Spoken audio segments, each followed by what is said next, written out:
Você já parou para pensar por que certas pessoas entram na sua vida exatamente quando você menos espera e mudam alguma coisa que você nem sabia que precisava mudar? Não estou falando de coincidência. Estou falando de um padrão que os estoicos identificaram há 2000 anos. Testaram em condições reais de pressão, guerras, traições, perdas. E que a maioria das pessoas ainda ignora hoje porque prefere acreditar que o problema sempre está do lado de fora. Neste vídeo vou te apresentar 7 princípios estoicos sobre como enxergar e conduzir as relações humanas de forma diferente. Se você aplicar pelo menos um deles essa semana, a forma como você interpreta quem entra e sai da sua vida vai mudar. Não de forma mágica, de forma acumulada e permanente. Mas antes dos princípios, preciso te mostrar o erro que destrói a maioria das relações antes que elas tenham chance real de existir. A gente foi condicionado a avaliar relações pelo conforto que elas geram.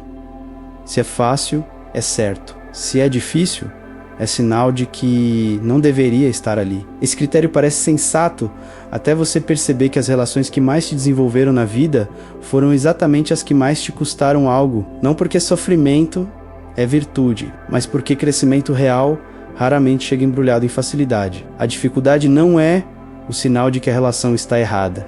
Às vezes é exatamente o sinal de que ela está fazendo o que precisa fazer. O problema não é a dificuldade, é o que você faz com ela. Os estoicos chamavam isso de julgamento precipitado. Você avalia o evento antes de entender a função dele. Decreta o veredicto antes do julgamento. E quando você faz isso numa relação, você descarta ensinamentos que já pagou caro para ter, sem nem saber o que estava jogando fora. Primeiro princípio: cada encontro é um teste ao seu caráter, não ao caráter do outro. Marco Aurélio governou o maior império da história enquanto lidava com traições internas, epidemias que matavam milhares e guerras em múltiplas fronteiras ao mesmo tempo. Nas suas meditações, um diário pessoal que ele nunca planejou publicar, ele escreveu repetidamente sobre cada pessoa difícil que cruzava seu caminho, não como um problema a ser eliminado, mas como uma oportunidade de exercitar o que ele chamava de resposta virtuosa. Ele governava um império, podia simplesmente eliminar quem o incomodava. Escolheu usar como treino essa escolha de estudo sobre o que os estoicos entendiam de relações. O ponto central é esse. A pergunta estoica diante de qualquer relação difícil não é o que essa pessoa tem de errado. É o que essa situação está exigindo de mim que eu ainda não desenvolvi. Essa inversão parece simples. Na prática, ela muda completamente onde você direciona sua energia. Trabalhei durante meses com alguém extremamente difícil numa relação profissional, mudança de posição sem aviso, quebra de acordo no último momento, competição onde deveria haver colaboração. Minha primeira resposta foi afastamento. Me afastei, o padrão voltou com outra pessoa. Voltei a me afastar. O padrão voltou de novo, com outro rosto, outro contexto, a mesma dinâmica. 3 vezes o mesmo ciclo, antes de eu parar e fazer a pergunta certa. Foi aí que entendi o que o estoicismo estava apontando o tempo todo. Não era sobre a pessoa, era sobre a minha incapacidade de manter o foco na minha resposta quando o ambiente estava fora do meu controle. Enquanto eu trocava as pessoas, o padrão continuava intacto, porque eu continuava sendo o mesmo. Mudar de pessoa sem mudar a resposta é trocar o palco sem mudar a peça. Se você quer estoicismo aplicado assim, se inscreve no canal. Toda semana eu aprofundo esses princípios aqui. Segundo princípio: você não controla quem chega, controla o que você constrói com isso. Epicteto, que nasceu escravo e se tornou um dos filósofos mais estudados de toda a antiguidade, desenvolveu o que ficou conhecido como dicotomia do controle. A divisão precisa entre o que depende de você e o que não depende. E ele era completamente implacável com esse critério. Toda energia direcionada ao que está fora do seu controle é energia subtraída do que está dentro, onde você ainda pode fazer algo. Ele chamava isso de desperdício voluntário. Você escolhe gastar onde não tem retorno. E o pior é que esse desperdício raramente parece uma escolha. Parece uma reação natural, inevitável. Mas é uma escolha. Nas relações, isso tem uma aplicação direta e incômoda.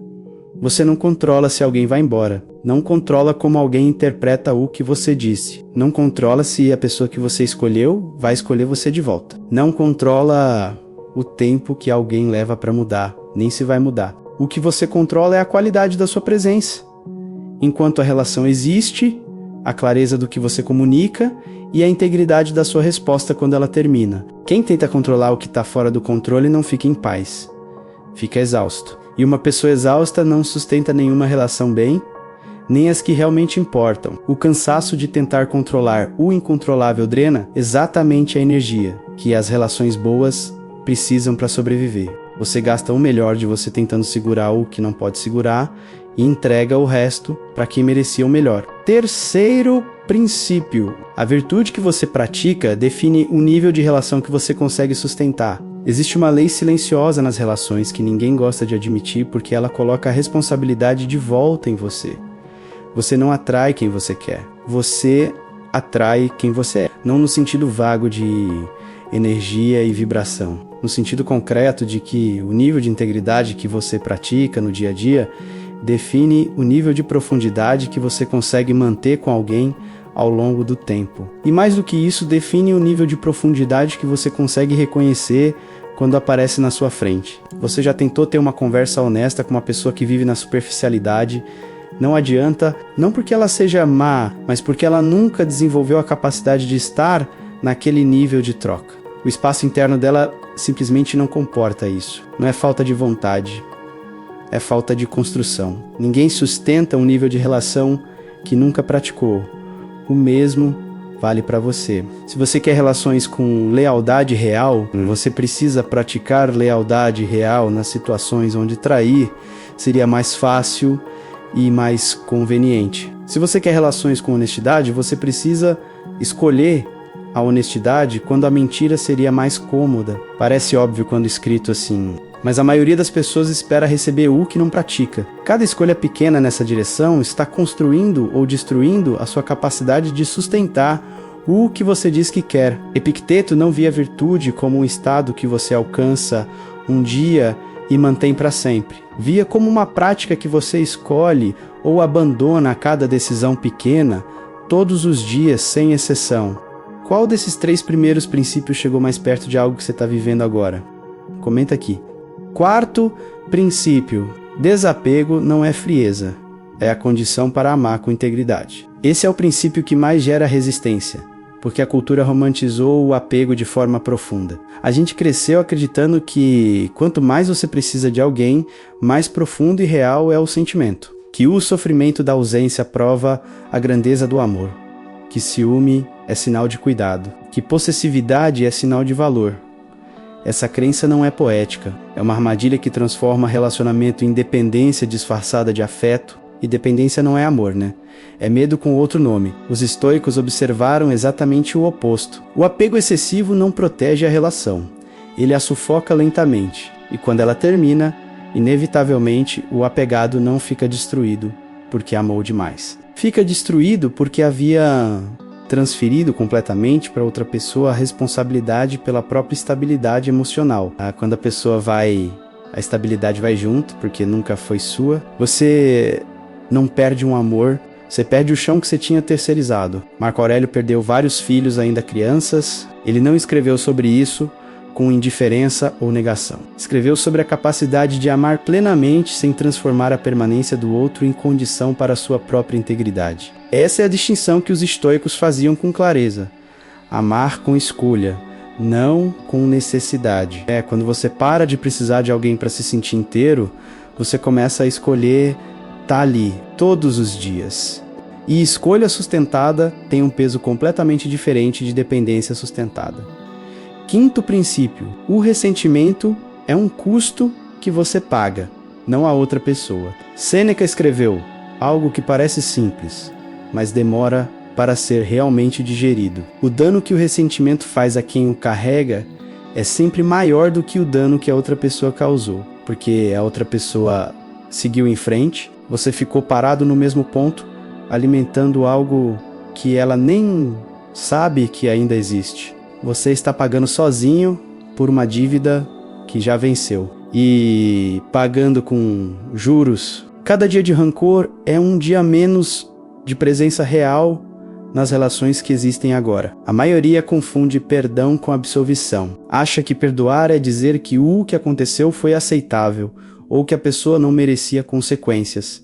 Não é isso. Perdão estoico é um ato de racionalidade fria, não de bondade sentimental. É o reconhecimento de que carregar rancor de uma relação passada cobra um custo real e contínuo do presente, do seu foco, da sua energia, da sua capacidade de estar completamente disponível nas relações que existem agora, não nas que já acabaram. A outra pessoa não sente esse custo, só você. Você é o único prejudicado pela sua própria recusa em soltar. Isso não significa que é rápido ou fácil de executar. Significa que é necessário, se você quiser parar de ser governado pelo passado nas relações do presente. Sexto princípio: limites não são muros, são a estrutura que torna o respeito possível. Relações sem clareza inevitavelmente viram relações sem respeito. Não por má intenção de ninguém, mas porque a ausência de limite comunica, de forma silenciosa e constante, que não há nada ali que precise ser respeitado. Quando você não define o que é inaceitável, você está implicitamente dizendo que tudo é aceitável. E as pessoas consciente ou inconscientemente testam até onde podem ir. Marco Aurélio escreveu que o respeito próprio é a base de qualquer virtude, não a arrogância, o respeito próprio. A consciência clara de que seu tempo, sua energia e sua presença têm valor real e não estão disponíveis para qualquer coisa. Quando você estabelece um limite com clareza, está fazendo duas coisas ao mesmo tempo. Está protegendo algo que importa para você e está ensinando a outra pessoa como se relacionar com você de forma sustentável. As duas coisas são atos de cuidado com a relação, não ataques a ela.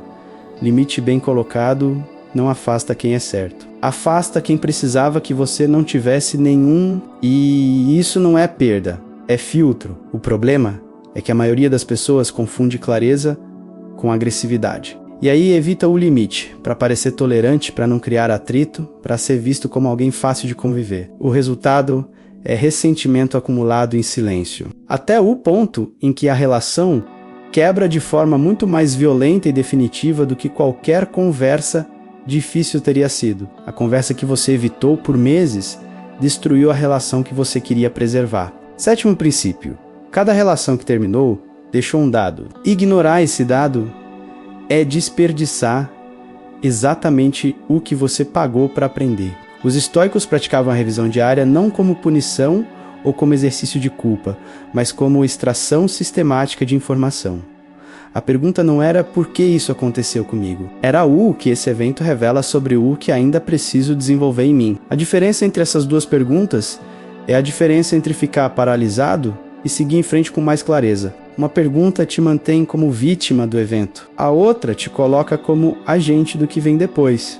Cada relação que chegou ao fim te deixou informação específica sobre os padrões que você repete sem perceber, sobre o que você tolerou quando não devia, sobre o ponto exato em que você abre mão da sua integridade para manter a aprovação de alguém. Essas informações, elas não estão escondidas, estão visíveis para quem tem honestidade de olhar. Ignorar essa informação é garantir que o mesmo ciclo vai voltar com outra pessoa, outro contexto, outro rosto, a mesma estrutura. O cenário muda, o padrão permanece até você examiná-lo de frente. Epicteto dizia que é impossível aprender o que você acha que já sabe, a examiná-las como evidências do que ainda precisa ser trabalhado. Esses 7 princípios apontam todos para a mesma direção. Relações não são sobre encontrar as pessoas certas, são sobre desenvolver a capacidade de responder com integridade a quem aparece, sejam elas fáceis ou difíceis, passageiras ou duradouras, escolhidas ou impostas pela vida. A pessoa certa no nível de desenvolvimento que você ainda não alcançou vai parecer errada e você vai deixar passar. Essa semana, escolhe um desses princípios. Só um aplica em uma situação real que você está vivendo agora. Depois volta aqui e me conta o que aconteceu. A única relação que você controla completamente é a sua relação com a sua própria resposta ao mundo. Tudo começa aí.